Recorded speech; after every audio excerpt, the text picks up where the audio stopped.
10 Frame Radio.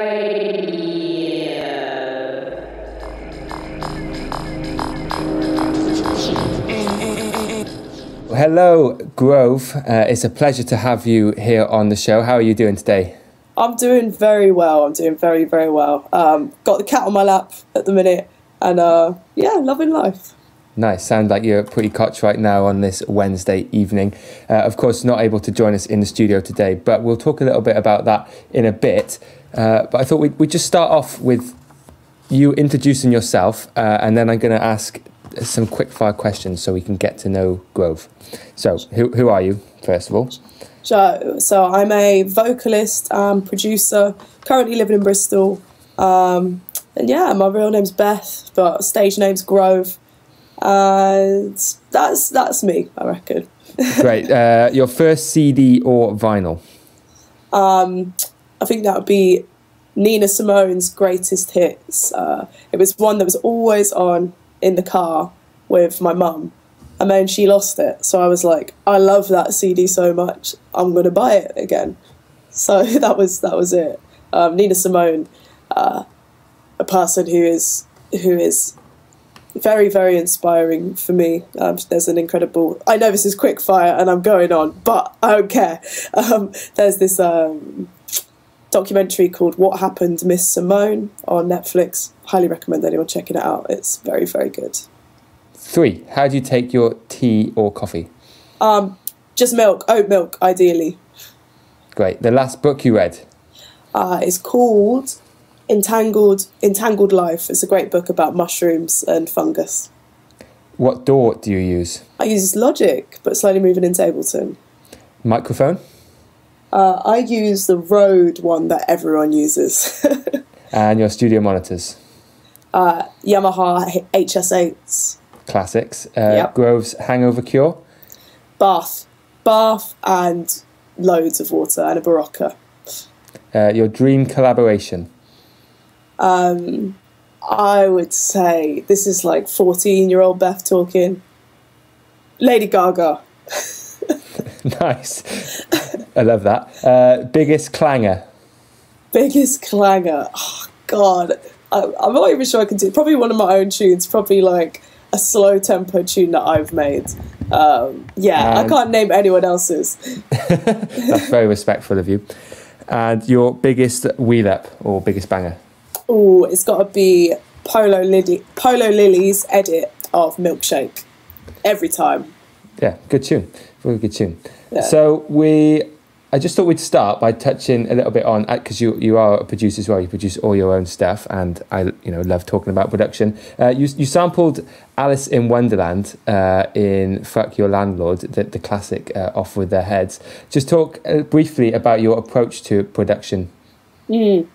So, kind of go through a load of different phases in terms of what comes first, but the sampling from like YouTube videos, things I find funny, things I find inspiring, usually will like start off a track, and the sample can either like stay in the track when the rest of it's built around it, or I just take it completely out and you've still kind of got that feeling of what, do you know what I mean? That feeling of what the sample injected into the track without having the sample itself.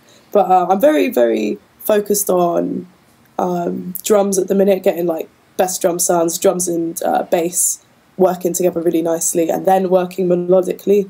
However, previously I've done like melodics first and then done other stuff, so it's a big like spaghetti noodle of a process. It's constantly changing, but I think that's a good thing. I think it definitely is.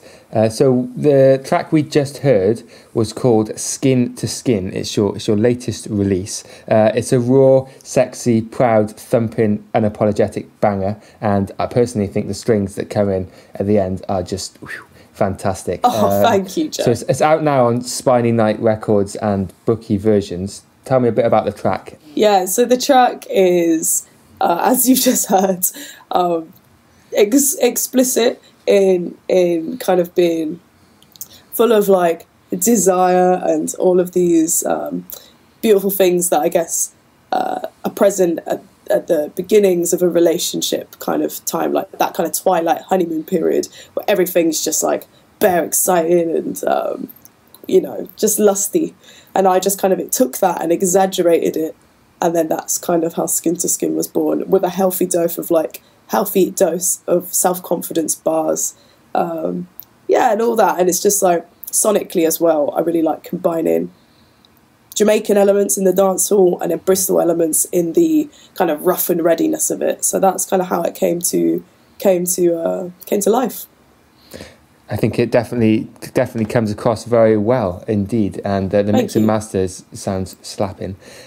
So you also ran a limited edition fragrance with it called Spice, but it was only 20 available, right? And it's sold out. But please, can you first of all tell me what it was made of and describe the scent as a feeling, if you can? Okay. So, in terms of the components of the fragrance, it's made of cinnamon, vanilla, and black pepper, and tiny, tiny, tiny bit of clove. And the overall feeling of it is like a warm, but a little bit spicy feeling. And that's also like a tiny bit sweet as well, like warm, sweet, and spicy, which I think are three great feelings. So. I can definitely agree. At this time of year as well, I think we all need some. Will there be some more Grove scents soon? You know what? I think so, because I kind of made these, because I made them myself as well, and I made this batch of 20 kind of just to see how it would go down. And the fact, like, it's selling so well, I'm like, oh, damn, like, I'm going to make one every, like, 3 months or something. It'd be fun. That's how Grove gets rich. Yeah. I mean, that was always the plan A, to become a perfume person. Music was just the way that I did it. Whatever path you need to take. Exactly. So the next track that we're going to hear is called Your Boyfriend's Wack from the Black and Queer EP. Is your debut EP, is that correct? That is correct. And it's got Fuck Your Landlord on, that we discussed earlier and played last month on the show. And also Black featuring Grizzo, which is just, a certified classic already. Thank you. It's a huge EP.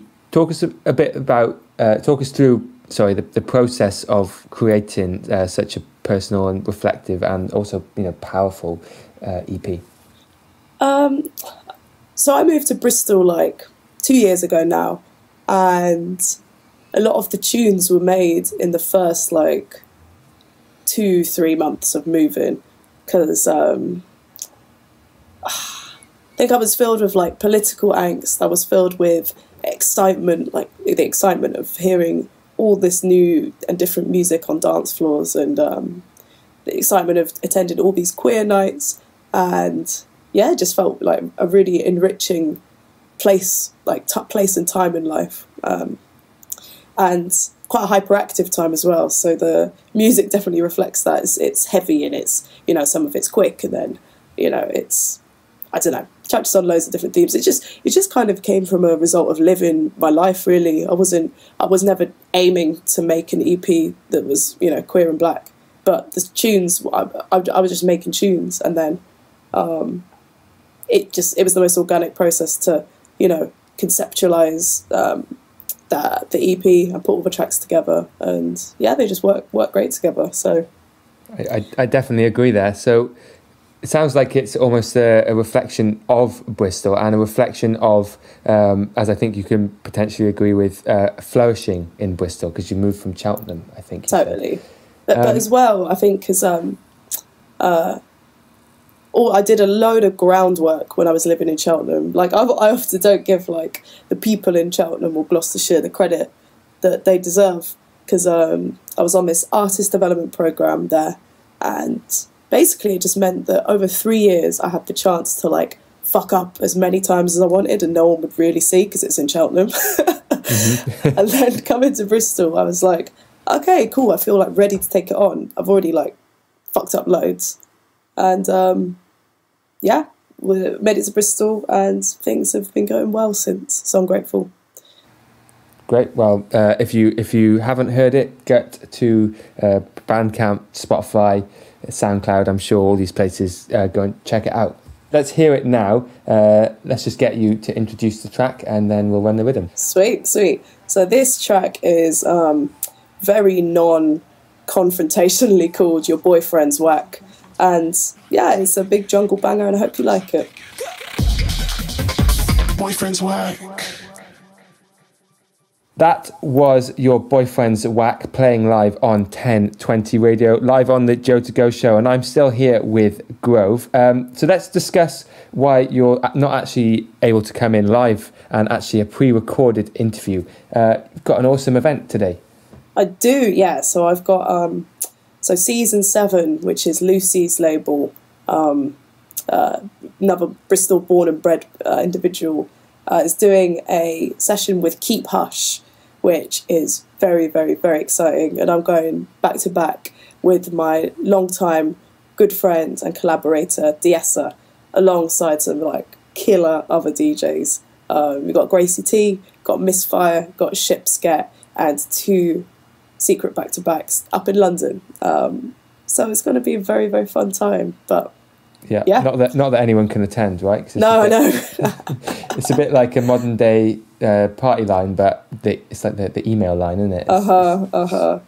Great stuff. Well, Keep Hush, I think, as I said in the email, it's long overdue. They've got some incredible sets. My producer podium for today is actually Alex Perez. I'm not sure whether or not you've seen the 1985 Keep Hush set, but I'm sure you'll top it, though, no doubt about that. So well done on landing that gig. You mentioned that you're going to be performing alongside Diessa. You also had a recent remix released on their most recent EP called Assi. Yeah, I think so. Some great artwork. It's out on vinyl. Absolutely. So Diessa is one of the most incredible producers of club music and other music that you will ever hear. Diessa, Diessa.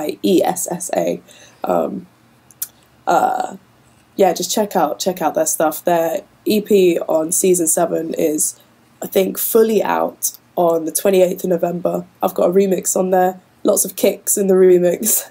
Lots of kicks and ambience and other things. And a really incredible remix by someone called Teo Logos from the Philippines. It's fucking mind-melting shit. So good. Get on there and pre-order it now then, I reckon. The artwork's just sick as well. Yeah. That design is super cool. Before we talk about the request, I wanted to ask you, because I felt it would be inappropriate to get you on and not ask you this question. How does it feel to be a pioneer and know you're inspiring so many other queer, black, non-binary producers and artists? And what do you say to people aspiring to follow in your footsteps? I mean, to say I'm a pioneer is very, very kind. Mr. Joe to Go show. But no, I think whether I'm a pioneer or whether I'm just participating in the collective, I feel kind of more like I'm participating in the collective, group of revolution. queer and black producers. Like I'm inspired by so many people like Lorraine James, Tiger Paw, Scratcher, DVA, plenty more I could list off, but I kind of feel I'm a small fish, really, and I'm just always here to learn. But my advice for anyone living their life right now, I think, is to work on yourself as well as working on your music. Like, I think it's easy to be like, okay, yeah, I'm gonna make the music, and then I'm gonna feel happy because of this, and then I'm gonna feel happy because the music is creating that. But I think it's like I've realised, especially over lockdown, that I've just got a lot of self work to do, and then once you do that groundwork, the music will make itself. Like, there's treat yourself good, and what you create will be good, as opposed to the other way around. What a mature and modest response there, Grove. Thank you for that. I'm sure lots of people will take that to heart. And yes, of course, you are indeed a pioneer. And when a revolution comes, fuck the landlords will. I will be chopping their heads off. I was going to say top of the charts, but I don't think there will be charts then. But no. It'll be blasting out of all the sound systems. I'm certain of that. So let's just quickly turn back to what we're going to hear next, which is your guest request. You've chosen Debbie Friday, Indulge Me. Why have you picked this track? So this track is from an EP called Bitch Punk by Debbie Friday. And when I listened through to this EP like a few years back, I was like, oh shit, this like changes everything. Like she has thrown all the rule books of the things that I thought about punk music in the bin. Like I was like, punk music equals band equals this. But like this EP is just like her producing it, and it's got a full punk ethos, and it's so rooted in like electronic music, and I've heard of like Death Grips and stuff before that, who do like hard vocals over hard rhythms. But seeing like Debbie Friday, a black female, doing that, it was game over from then in a good way. So this Indulge Me is the track that probably goes the hardest on the EP. So I was like, let's play it now. You can keep up to date with Grove on social media at @TheyIsGrove. Anywhere else you want to shout out, or any gigs or releases that you want to shout out for the next few months? Absolutely. So I've actually got an EP coming out. Or people that you want to shout out as well. Or people. Cool. I'll start with the EP. So I've got an EP coming out on Tuesday, the 23rd of November, called Spice, which has got the fragrance and all of these other things alongside it. But it's dancehall heavy Bristol-y sounds.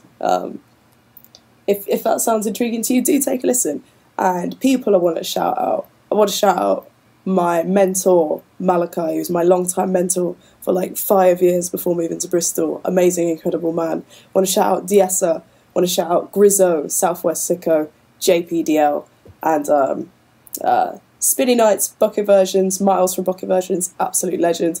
And shout out to Mr. Joseph Valek for having me on today. Yes, please. Yes, please. Thank you so much for coming on. You've been an absolutely fabulous guest. Keep working hard. Keep rising to that rock star position that you are heading to. We'll see you very soon, I hope. Catch you in a bit, man. Thanks for having me. No problem. Take care.